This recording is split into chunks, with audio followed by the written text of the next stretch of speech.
Oh, yeah. Coming to you live from WRUEN, Tennessee. It's the Scribbling Woman. I'm Nancy Rue, and you're a scribbling woman too. So welcome back to Women Creating Writerly Lives.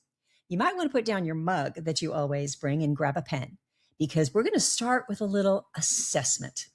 Now, if you have quarterly review anxiety, don't freak. I promise this is going to help you hone in on some important questions about your writerly life. But first, what episode is this, Jim? Hey, it's number that big 50. So what better time to do a little assessment, right? Are you ready?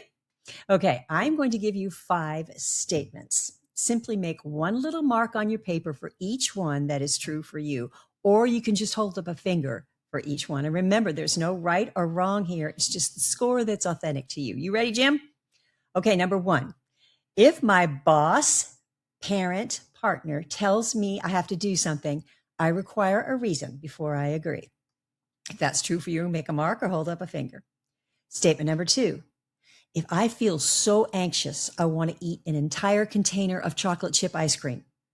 I search for the cause behind that anxiety, even as I spoon every trace from the bottom of the carton. Statement number 3. If my car breaks down and I have to pay the mechanic, I want a full breakdown of the issues that caused the problem. Number 4.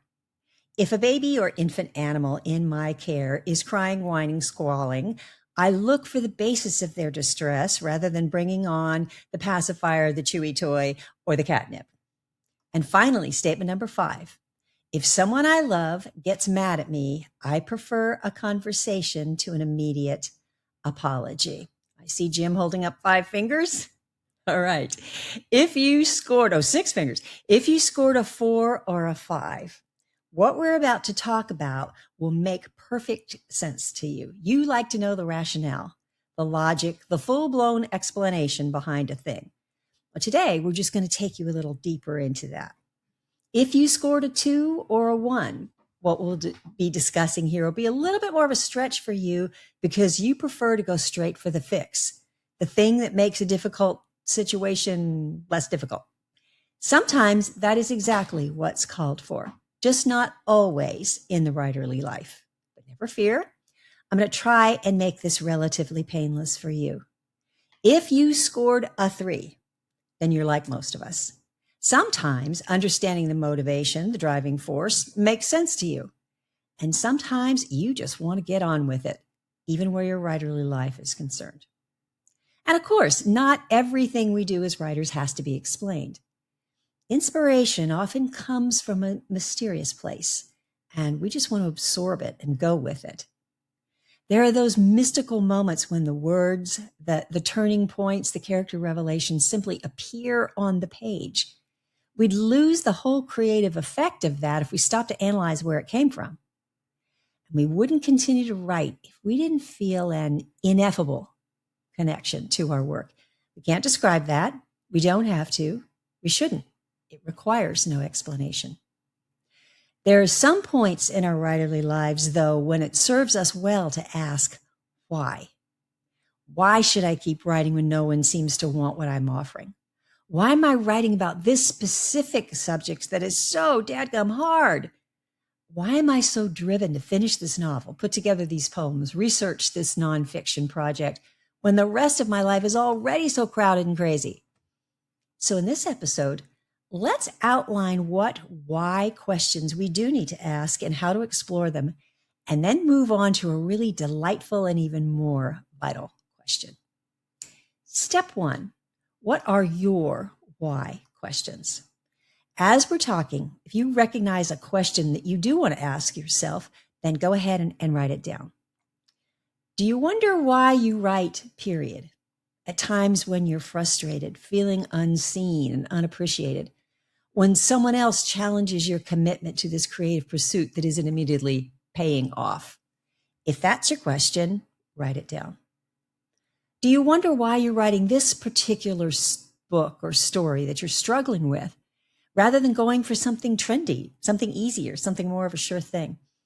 when you're on your third draft and it still isn't coming together, when you see other writers getting contracts and selling copies, when that person in your critique group, well-meaning as she may be, suggests you just try a cozy mystery or a Hallmark-style romance. If that's a question of yours, jot it down. Do you ask why you're doing this to yourself when you could be just going to med school, getting great tips as a waitress in a bougie restaurant, or just simplifying your life like a person who isn't crazy weird? If that question is one of yours, add it to the list.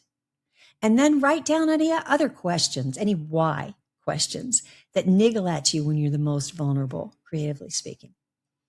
Now, if it has never occurred to you to ask why, consider the following. Do you push through even when everything in you is screaming, stop, get a glass of wine and take a bubble bath and order everything on your Amazon wish list? Or do you often chuck it all, go take a pottery class or volunteer at your kid's school or decide you need to go back to college at 52, and then you realize you miss writing, so you come back to it and you love it for a while and then you quit? It's like, lather, rinse, repeat.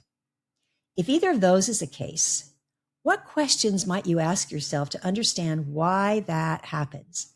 Because I'm going to go out on a limb here and say that probably isn't working for you. So ask yourself, why do I push myself so hard? Why do I quit? What makes me come back? Why can't I just completely give it up? If any of those niggle at you, write them down. Just write down the questions for now, not the answers. Now, step 2.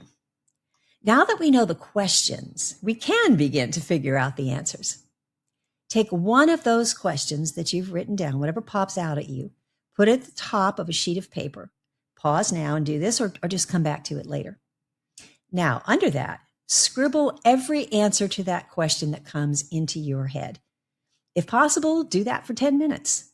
The more specific, the better, even if you find yourself writing, if I don't keep writing, I'll start smoking again. Perfectly valid. For example, my question right now is why? When I've written 129 books and reached so many readers and writers and won awards and still get royalties, why do I keep doing this? Wouldn't it be easier to retire with my feet propped up on a stack of those books with a Bailey's and coffee in my hand? I've actually spent more than 10 minutes pondering this question for days, hours at a time. And my answers included everything from this is who I am to because Jim says I'm easier to live with when I'm writing. Now, read through that mass of scribblings and highlight the things that meet any of these qualifications. It brings tears to your eyes or forms a lump in your throat. It sounds like a familiar voice you haven't listened to in a while. It falls into that bottom line category. This is really it. This is the deciding factor. There's nothing more to think about. Or it makes you say out loud, yeah, well, duh. For example, from my cluttering of ponderings, I highlighted this. I still have the sense of something unfinished. There's more for me to create, and I have to see it through. And I feel a nudge within when I say this. The kind of questions we're looking for go deeper than any of these things. Getting a monetary return on time investment, meeting someone else's expectations, avoiding anybody's criticism. At the same time, it's perfectly okay if your answer is not because I can't not write. That isn't everybody. Just because you could be all right with not writing, but you just want to, doesn't mean you aren't the real thing. Because it's my whole purpose. Again, that doesn't apply to everybody. You may simply want writing to be a part of what you contribute to the world, in addition to being a sculptor or a mom or a massage therapist or all of those things. Or because it's what I'm hearing from God. Not all of us have an audible connection to the divine. Just knowing is every bit as sacred as the still small voice. Now, step 3, and this is hugely important, honor that answer. Appreciate it for showing up. Celebrate it with a latte or a martini or a piece of decadent dark chocolate. Explore it. Take a walk with it. Journal about it. Tell your kindred spirits what you're thinking. Let it continually tell you more about itself. Now, as I hung out with the idea of finishing the unfinished, I created a whole list of things that might want to be written about. I probably won't write all of those, but I filled up my dry erase board. Then I adjusted my rhythm so I could savor the finishing of what is before me instead of constantly thinking about the next thing. And as I did that, I felt quietly confident about what is mine to do. So give your why answer some time, some attention, some respect. The more real it is to you, the more it will motivate you. Not only that, and this is the fun part, once we're at home with the why, the reason that it matters, the question that moves us forward appears, and that is, why not? Being sure that continuing to write is what is yours to do makes you brave. And so you ask, why not write what matters to me, even if it isn't on trend? Why not write for my own reasons, even if it won't put money in my bank account? Why not create my own genre, for heaven's sake? Is there a single reason why not? No. So then we get more creative, like some of your fellow scribblies. Donita K. Paul, well-known Christian fantasy author, says, why not do a writer's workshop on a cruise? Wait, is that a thing? I think we should all do that. I'm going to work on it. Diana Sharples, fellow author, says, why not include my arts and crafts as offerings when I go to festivals and street fairs to sell my books? As well Diana should, because she's a very fine visual artist. Kay Day, author of the middle grade novel Match, says, why not take a poetry class? I've always wanted to. Right now, I'm saying, why not challenge myself to reach out to one writer unknown to me every day? Why not publish the children's picture book my latest protagonist wrote? Why not have a t-shirt made that says, keep writers weird? Actually, do y'all want one? Because I think I might have some made. It's when we ask, why not? And answer with, I can't think of a single reason. There is no limit, not only to what we can dream up, but what we can do. At least no real reason. And that brings us to step 4. One way to find our why nots is to look our bohos, remember the big old hairy obstacles, straight in the face and figure out how they can be turned on their heads. Now, I'm not talking about an argument, not like this. Boho. You can't write as well as people who are getting contracts and selling their books. You. Why not? Boho. Oh, let me give you a whole list of reasons. That's not the kind of conversation we're talking about. It's a delightful exchange in which you take total charge. Boho. You can't write as well as blah, blah, blah. You. So why not write exactly the way I want to in my own voice? Why not spend a week of my writerly time playing with and discovering what's most authentic to me as a writer? Boho. You can't market your books. You're too much of an introvert. You. So why not create my own marketing for introverts? I bet other introverts would join me online. Boho. You'll never finish this book. Honey, you don't have the discipline to write every day. You. So why not discover my own rhythm and write to it? Now, when I have these conversations with my boho, which I do on the regular, I start with my why. So me. I want to write from my wisdom and experience to help other writers. Boho. You don't have what today's writers need, Nance. It's a whole different world now. You're old. Me.